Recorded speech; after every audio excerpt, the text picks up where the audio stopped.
What is going on, everyone? Thank you guys for tapping into today's podcast. My name is Ryan, the crypto guy, or Ryan Prendez, and this is my business partner. What's up, guys? Hope you're having a great day. Thank you for joining us on this podcast. I am Nestor, or at Masternode1. And we are the Master Nodes. Thank you for tapping into today's podcast again. Much appreciated as always. If you guys ever have any questions, please feel free to reach out to us. Also, make sure you guys stay to the end to hear about some additional resources that we're going to provide y'all to get you guys a little more in tune with cryptocurrency. But without further ado, we're going to go ahead and start today's news of the week. The first news topic I wanted to bring up was AMC. So for those of you that don't know, AMC is actually hosting an Investor Connect program that if you're a shareholder of AMC stock, you can verify through their program that you are a shareholder and actually receive a bunch of benefits from AMC, such as free movies, discounts to their concession stands, discounts to their video on demand features, and a lot more. With AMC's Investor Connect, you're able to actually be able to verify your shares that you own. And actually, as a perk for that, the CEO of AMC came out recently and said they're going to be giving away NFTs to their shareholders, which is pretty interesting. The AMC NFT, I actually viewed it recently, and it looks pretty nice. It's like a gold mine that you could like kind of like peek into, and it has like a railroad track coming out of it with like, you know, those carts that carry the gold moving in and out of the gold mine, and on the back it has the AMC Signet logo. It looks really nice. But as an AMC holder, you're actually able to get this NFT for free. And as a perk, AMC is actually utilizing their partners at Wax Cloud Wallet. And with their partners, they're going to be paying for a year's worth of gas fees for anyone that wants to use the Wax Cloud Wallet, which I find pretty interesting. Wow, that's pretty interesting. I think this is like one of the first times we see like, I'm not gonna say like first time we're seeing utility, but like as an investor in the stock market, you usually don't get many pros or many like other types of utility other than, you know, appreciation and dividends. So this is pretty cool. Like they're actually integrating, I would say, utility into these NFTs if you're an investor. So that's really interesting that we're seeing AMC do that. I think it was because they basically got saved by all these investors back in the COVID days. Yeah, it was crazy, dude. I actually remember when they were short squeezing AMC. For those of you that don't know, a short squeeze is kind of when they see that a lot of investors or a lot of people that are placing trades in the market are predicting that the market's going to go down. So what they do is they instead of shorting the market, which means, you know, predicting it's going to go down, they long it and just pump the market back up, invalidating and actually liquidating all the short or all the people that are shorting the market, and really just taking that liquidity up for grabs. So I do remember when AMC was shorted by the meme community. It was crazy to see, because I think it went from like a couple dollars to like over 20 for sure. Huge institutions were basically trying to this is short getting it. wiped And out. then they were saying like, you know, hold and stuff like that. They're doing the same thing with GameStop. And what they're actually trying to do is they're trying to do that with Celsius. So as you guys know, there's a lot of negative sentiment, especially surrounding Celsius and stuff like that. So a lot of big institutions, a lot of big investors, they understand that, and they're going to short the market. So a lot of Celsians, you know, people who are really in the Celsius community, they're actually buying up more and more Celsius, which is causing that invalidation, causes liquidation, and actually forces them to buy in order to limit their losses, which causes the market to go back up. So it's pretty crazy. They're actually doing it right now. And I mean, I'm not going to say it's necessarily working, but I think in the past 30 days, it is up a pretty good amount. So we're seeing some of the effects of that right now. Yeah, and I actually think it's the last time I looked at it, the Cell token was up like 30% this past month. And remember, a lot of people did not like Celsius because of their liquidation issues. Right now, they have a lot of that money locked up, and a lot of people are angry with Celsius. So I think they're going to use this opportunity to kind of get those funds back through another means. And man, are they really gonna end Celsius with this one? I don't know. It seems as if this could be their time to shine to get that money back and just drop them right away.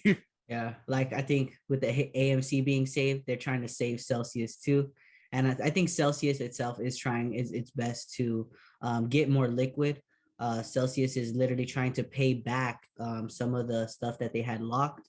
So they paid down $223 million of loans on the blockchain protocol maker. I mean, on the blockchain protocol maker to free up $450 million in collateral. So they're paying back their loan in order to get more liquidity. And they're also trying to do that with Aave and Compound. So you can see on the blockchain on Etherscan that Celsius actually transferred $16 million in MakerDAI stablecoin, and that transaction of $3 million in Circle's USDC stablecoin to Aave. So I think they are ultimately trying to pay back those loans in order to be more liquid, because obviously those loans are locked up. So I think ultimately, hopefully this is a good sign. And like you're saying, hopefully they're going to use that liquidity, that uppity up that we just got from retail investors to use that to get more liquid to hopefully start up withdrawals again, and bring more trust into the community, I think. Yeah, and I feel like one thing that a lot of people aren't really talking about is the low gas fees that they probably paid to transfer that amount of money. You got to think about it. 16 million, 16, what is that? $19 million was transferred as of this morning to MakerDAI and to Circle. And how much in gas fees did they pay? Probably little to none, as opposed to doing it through like a standard bank or standard method of transferring money. They would have paid like a couple hundred to a couple $1,000.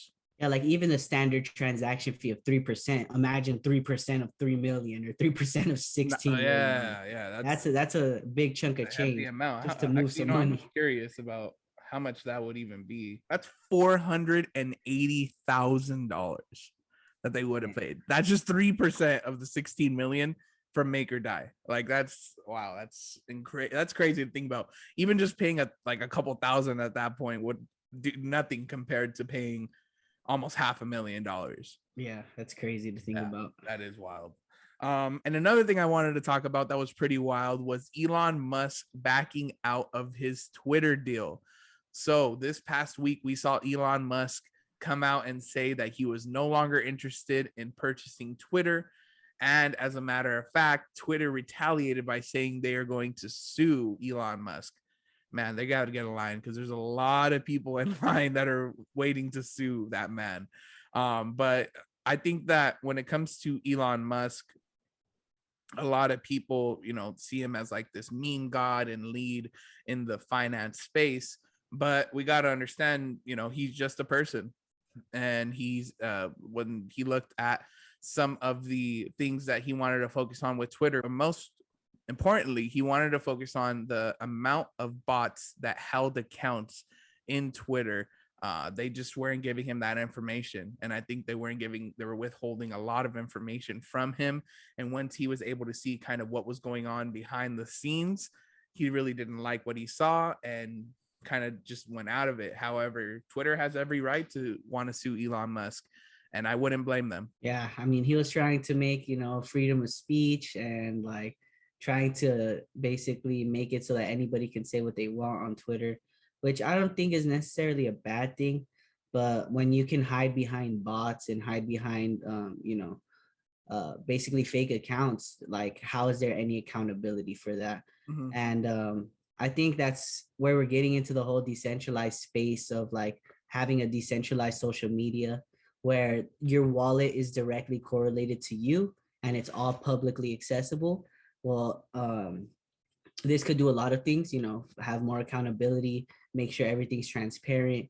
I think it would also help with the bot accounts as well. Mm-hmm. But we're moving into that space. I think probably Elon sees that as well.